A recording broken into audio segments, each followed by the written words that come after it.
मी दिलीप हरी घारे, सिंधुदुर्ग जिल्हा श्रमजीवी रापण मच्छीमार संघाचे सचिव म्हणून काम करतो.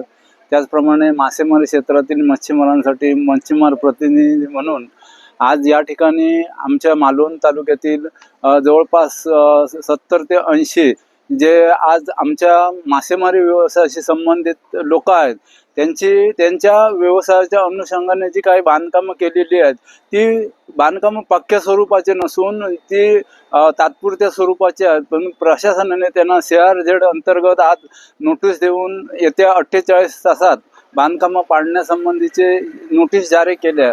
त्यासंबंधी आज माननीय उपविभागीय अधिकारी कुडाळ यांच्याशी भेट घेऊन त्याचबरोबर आमचे लोकप्रतिनिधी माननीय लोकप्रिय आमदार निलेशजी राणे यांच्यासोबत आज या कारवाईबाबत आम्ही चर्चा केली व कायद्याच्या अनुषंगाने या लोकांना कसं संरक्षण मिळेल याबाबत त्या प्रशासनाशी कायदेसूद गोष्टीबाबत आम्ही आज पाठपुरावा केलेला आहे. प्रशासनाने आम्हाला आश्वासित केलेलं आहे की या लोकांची अशी बांधकामे आम्ही सहसा पाडणार नाही, परंतु कायद्याच्या चौकटीत राहून त्यांना कोणत्याही तऱ्हेचं संरक्षण देण्याकामी या येत्या 1-2 दिवसात आम्ही पाठपुरावा करू.